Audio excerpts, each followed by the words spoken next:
ओम शांति। 13 मार्च 2024। बाबा के महावाक्य। मीठे बच्चे, सारी दुनिया में तुम्हारे जैसा पद्मा पदम भाग्यशाली स्टूडेंट कोई नहीं। तुम्हें स्वयं ज्ञान सागर बाप टीचर बनकर पढ़ाते हैं। प्रश्न: कौन सा शौक सदा बना रहे तो मोह की रगें टूट जाएंगी? उत्तर: सर्विस करने का शौक बना रहे तो मोह की रगें टूट जाएंगी। सदा बुद्धि में याद रहे कि इन आँखों से जो कुछ देखते हैं यह सब विनाशी है। इसे देखते हुए भी नहीं देखना है। बाप की श्रीमत है, hear no evil, see no evil. ओम शांति। शिव भगवानुवाच। मीठे सालिग्रामों या रूहानी बच्चों प्रति। यह तो बच्चे समझते हैं हम सतयुगी आदि सनातन पवित्र देवी देवता धर्म के थे।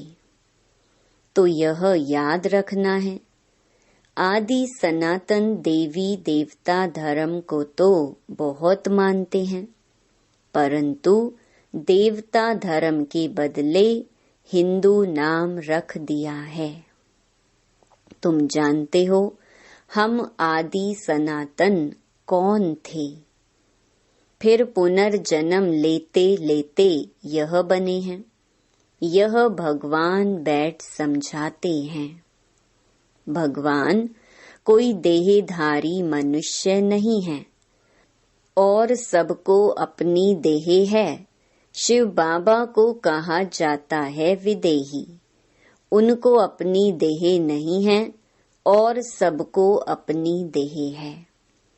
तो अपने को भी ऐसा विदेही समझना कितना मीठा लगता है। हम क्या थे, अब क्या बन रहे हैं, यह ड्रामा कैसा बना हुआ है, यह भी तुम अभी समझते हो। यह देवी देवता धर्म ही पवित्र गृहस्थ आश्रम था। अभी आश्रम नहीं है। तुम जानते हो अभी हम आदि सनातन देवी देवता धर्म की स्थापना कर रहे हैं। हिंदू नाम तो अभी रखा है, आदि सनातन हिंदू धर्म तो है नहीं। बाबा ने बहुत बार कहा है, आदि सनातन धर्म वालों को समझाओ। बोलो, इसमें लिखो आदि सनातन देवी देवता पवित्र धर्म के हो या हिंदू धर्म के हो, तो उनको 84 जन्मों का मालूम पड़े। यह नॉलेज तो बहुत सहज है। सिर्फ लाखों वर्ष कहने से मनुष्य मूंझ पड़ते हैं। यह भी ड्रामा में नोंद है। सतो प्रधान से तमो प्रधान बनने का भी ड्रामा में पार्ट है। देवता धर्म वाले ही 84 जन्म लेते लेते कितने चीची बन पड़े हैं। पहले भारत कितना ऊंच था। भारत की ही महिमा करनी चाहिए। अब फिर तमो प्रधान से सतो प्रधान, पुरानी दुनिया से नई दुनिया जरूर बननी है। आगे चलकर तुम्हारी बात को समझेंगे जरूर। बोलो, घोर नींद से जागो। बाप और वर्षे को याद करो। तुम बच्चों को सारा दिन खुशी रहनी चाहिए। सारी दुनिया में, सारे भारत में तुम्हारे जैसे पद्मा पदम भाग्यशाली स्टूडेंट कोई नहीं। समझते हो जो हम थे वही फिर बनेंगे। छांट करके फिर वही निकलेंगे। इसमें तुम मूंझो मत। प्रदर्शनी में थोड़ा भी सुनकर आते हैं तो वह भी प्रजा बनती जाती है, क्योंकि अविनाशी ज्ञान धन का तो विनाश नहीं होता है। दिन प्रतिदिन तुम्हारी संस्था जोर भरती जाएगी, फिर ढेरों के ढेर तुम्हारे पास आएंगे। धीरे धीरे धर्म की स्थापना होती है। जब कोई बड़ा आदमी बाहर से आता है तो उनका मुंह देखने के लिए कितने ढेर मनुष्य जाते हैं। यहाँ तो वह बात नहीं।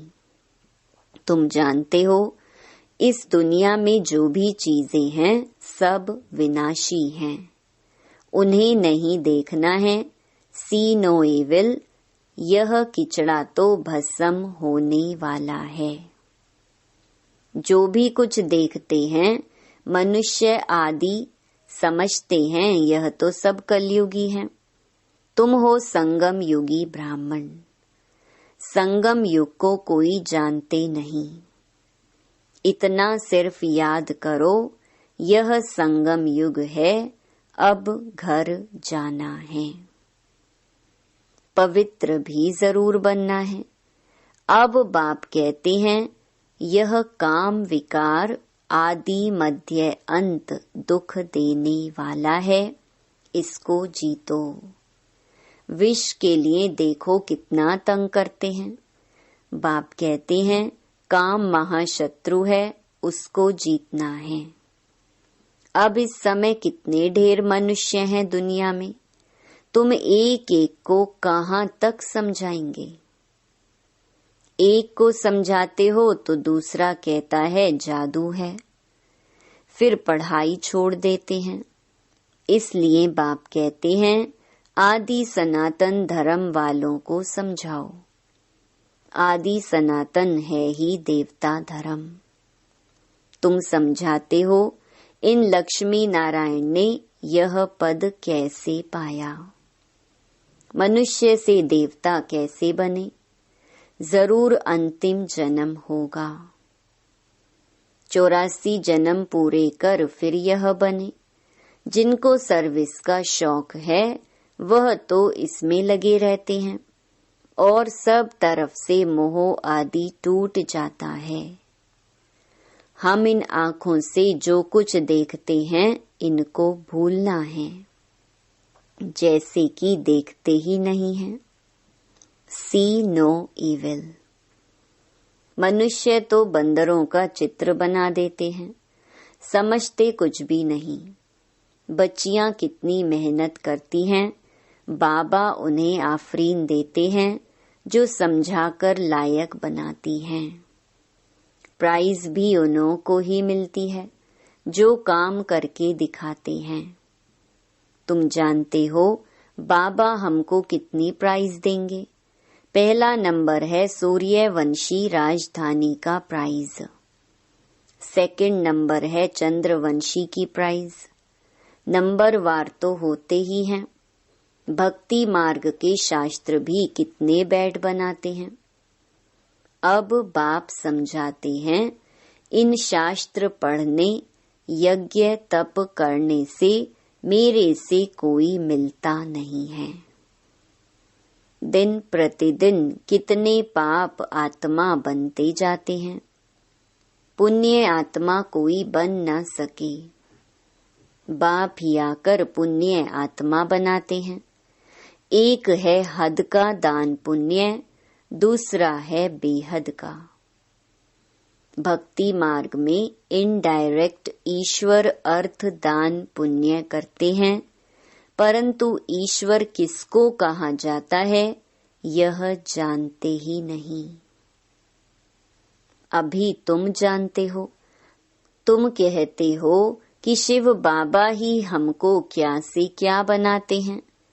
भगवान तो एक ही है। उनको फिर सर्वव्यापी कह दिया है, तो उनको समझाना चाहिए कि यह तुम लोगों ने क्या किया है। तुम्हारे पास आते भी हैं, थोड़ा सुनकर बाहर गए, खलास। यहाँ की यहाँ रही, सब भूल जाता है। तुमको कहते हैं ज्ञान बहुत अच्छा है, हम फिर आएंगे, परंतु मोह की रगें टूटती नहीं हैं। मोहजीत राजा की कथा कितनी अच्छी है। मोहजीत राजा फर्स्ट क्लास, यह लक्ष्मी नारायण है, परंतु मनुष्य समझते ही नहीं। वंडर है, रावण राज्य में सीढ़ी उतरते एकदम नीचे गिर जाते हैं।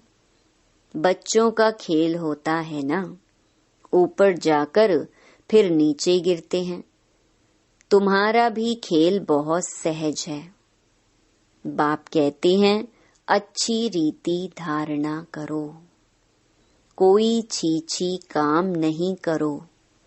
बाप कहते हैं मैं बीज रूप सत चित आनंद स्वरूप हूँ, ज्ञान का सागर हूँ। अब ज्ञान का सागर ऊपर बैठा रहेगा क्या? जरूर कभी आकर ज्ञान दिया होगा। ज्ञान क्या चीज है यह भी किसको मालूम नहीं है। अब बाप कहते हैं मैं तुमको पढ़ाने आता हूँ तो रेगुलर पढ़ना चाहिए, एक दिन भी पढ़ाई मिस नहीं करनी चाहिए। कोई ना कोई पॉइंट जरूर अच्छी मिलेगी। मुरली नहीं पढ़ेंगे तो जरूर पॉइंट्स मिस हो जाएंगी। अथाह पॉइंट्स हैं। यह भी तुमको समझाना है कि तुम भारतवासी आदि सनातन देवी देवता धर्म के थे। अभी कितने ढेर धर्म हैं। फिर हिस्ट्री मस्ट रिपीट। यह चढ़ने और उतरने की सीढ़ी है।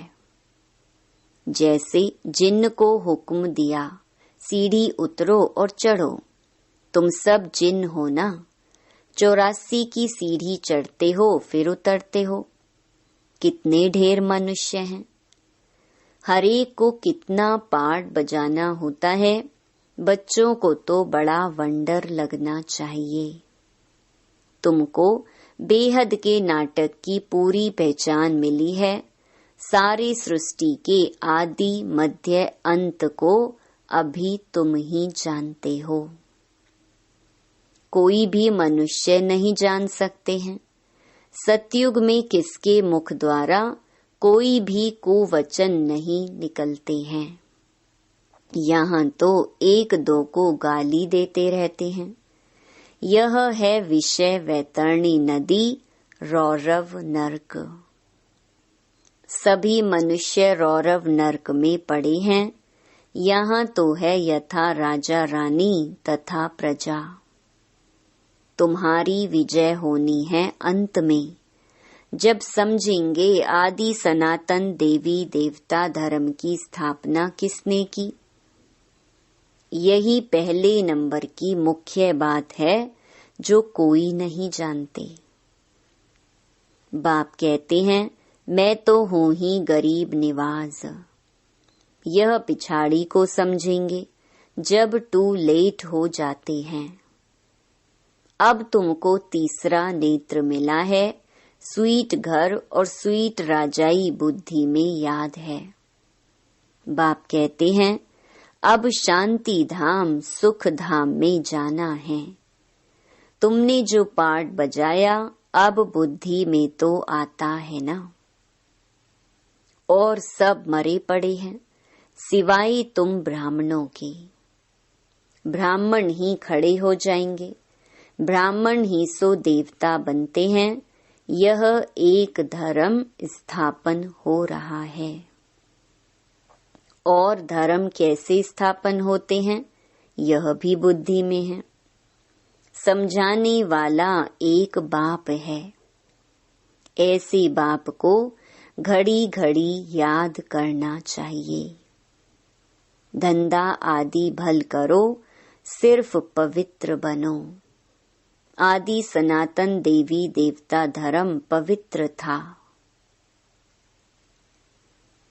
अब फिर पवित्र बनना है। चलते फिरते मुझ बाप को याद करो तो तुम सतो प्रधान बन जाएंगे। ताकत तब आएगी जब सतो प्रधान बनेंगे। सिवाय याद की यात्रा तुम ऊंच ते ऊंच पद कभी भी पा नहीं सकते हो। जब सतो प्रधान तक पहुंचेंगे तब ही पाप कटेंगे। यह है योग अग्नि, यह अक्षर गीता के हैं। योग योग कह माथा मारते हैं, विलायत से भी फंसाकर ले आते हैं योग सिखाने के लिए। अब जब तुम्हारी बात कोई समझे, परमात्मा सुप्रीम सोल तो एक ही है, वही आकर सबको सुप्रीम बनाते हैं। एक दिन अखबार वाले ऐसी ऐसी बातें डालेंगे, यह तो बरोबर है। राजयोग सिवाय एक परम पिता परमात्मा के और कोई सिखला न सके। ऐसी बातें बड़े बड़े अक्षरों में डालनी चाहिए। अच्छा, मीठे मीठे सिकिलधे बच्चों प्रति मात पिता बाप दादा का याद प्यार और गुड मॉर्निंग। रूहानी बाप की रूहानी बच्चों को नमस्ते। धारणा के लिए मुख्य सार। पहला, सूर्यवंशी राजधानी की प्राइज लेने के लिए बाप दादा की ऑफरीन लेनी है, सर्विस करके दिखाना है, मोह की रगें तोड़ देनी है। दूसरा, ज्ञान सागर विदेही बाप स्वयं पढ़ाने आते हैं, इसलिए रोज पढ़ना है। एक दिन भी पढ़ाई मिस नहीं करनी है। बाप समान विदेही बनने का पुरुषार्थ करना है। वरदान, अपने प्रैक्टिकल जीवन के प्रूफ द्वारा साइलेंस की शक्ति का आवाज फैलाने वाले विशेष सेवाधारी भव। हरेक को साइलेंस की शक्ति का अनुभव कराना यह विशेष सेवा है। जैसे साइंस की पावर नामी ग्रामी है, ऐसे साइलेंस पावर नामी ग्रामी हो जाए। सबके मुख से आवाज निकले कि साइलेंस पावर साइंस से भी ऊंची है। वह दिन भी आना है। साइलेंस के पावर की प्रत्यक्षता अर्थात बाप की प्रत्यक्षता। साइलेंस पावर का प्रैक्टिकल प्रूफ है आप सबकी जीवन। हरेक चलते फिरते पीस के मॉडल दिखाई दें तो साइंस वालों की नजर भी साइलेंस वालों पर जाएगी। ऐसी सेवा करो तब कहेंगे विशेष सेवाधारी। स्लोगन, सेवा और स्थिति का बैलेंस रखो तो सर्व की ब्लेसिंग मिलती रहेंगी। मातेश्वरी जी के अनमोल महावाक्य। गीत, नयनहीन को राह दिखाओ प्रभु। अब यह जो मनुष्य गीत गाते हैं, नयनहीन को राह बताओ, तो गोया राह दिखाने वाला एक ही परमात्मा ठहरा। तभी तो परमात्मा को बुलाते हैं। और जिस समय कहते हैं प्रभु राह बताओ, तो जरूर मनुष्यों को राह दिखाने के लिए खुद परमात्मा को निराकार रूप से साकार रूप में अवश्य आना पड़ेगा। तभी तो स्थूल में राह बताएगा। आने बिगर राह तो बता नहीं सकेंगे। अब मनुष्य जो मूंझे हुए हैं, उन मूंझे हुओं को राह चाहिए, इसलिए परमात्मा को कहते हैं नैनहीन को राह बताओ प्रभु। इसको ही फिर खिवैया भी कहा जाता है, जो उस पार अथवा इन 5 तत्वों की जो बनी हुई सृष्टि है, इससे पार कर उस पार अर्थात 5 तत्वों से पार जो छठा तत्व अखंड ज्योति महतत्व है उसमें ले चलेगा। तो परमात्मा भी जब उस पार से इस पार आवे तभी तो ले चलेगा। तो परमात्मा को भी अपने धाम से आना पड़ता है, तभी तो परमात्मा को खिवैया कहते हैं। वही हम बोट को, आत्मा रूपी नाव को पार ले चलता है। अब जो परमात्मा के साथ योग रखता है उनको साथ ले जाएगा। बाकी जो बच जाएंगे वे धर्मराज की सजाएं खाकर बाद में मुक्त होते हैं। जब सभी मनुष्य अति दुखी होते हैं तो परमात्मा को याद करते हैं, परमात्मा इस कांटों की दुनिया से ले चल फूलों की छांव में। इससे सिद्ध है कि जरूर वो भी कोई दुनिया है।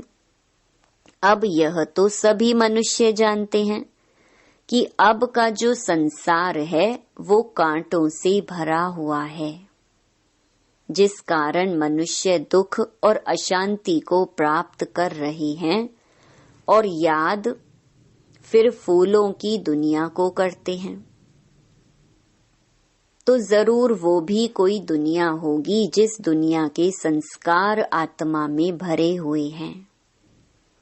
अब यह तो हम जानते हैं कि दुख अशांति यह सब कर्म बंधन का हिसाब किताब है।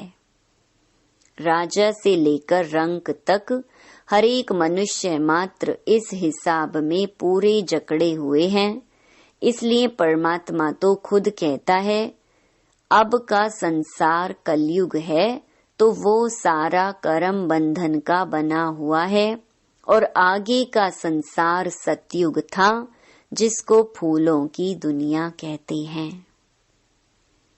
अब वो है कर्म बंधन से रहित जीवन मुक्त देवी देवताओं का राज्य जो अब नहीं है। अब यह जो हम जीवन मुक्त कहते हैं तो इसका मतलब यह नहीं कि हम कोई देह से मुक्त थे। उन्हों को कोई देह का भान नहीं था, मगर वो देह में होते हुए भी दुख को प्राप्त नहीं करते थे। गोया वहाँ कोई भी कर्म बंधन का मामला नहीं है। वो जीवन लेते, जीवन छोड़ते, आदि मध्य अंत सुख को प्राप्त करते थे। तो जीवन मुक्ति का मतलब है जीवन होते कर्मातीत। अब यह सारी दुनिया 5 विकारों में पूरी जकड़ी हुई है, मानो 5 विकारों का पूरा पूरा वास है। परंतु मनुष्य में इतनी ताकत नहीं है जो इन 5 भूतों को जीत सके। तब ही परमात्मा खुद आकर हमें 5 भूतों से छुड़ाते हैं और भविष्य प्रारब्ध देवी देवता पद प्राप्त कराते हैं। अच्छा।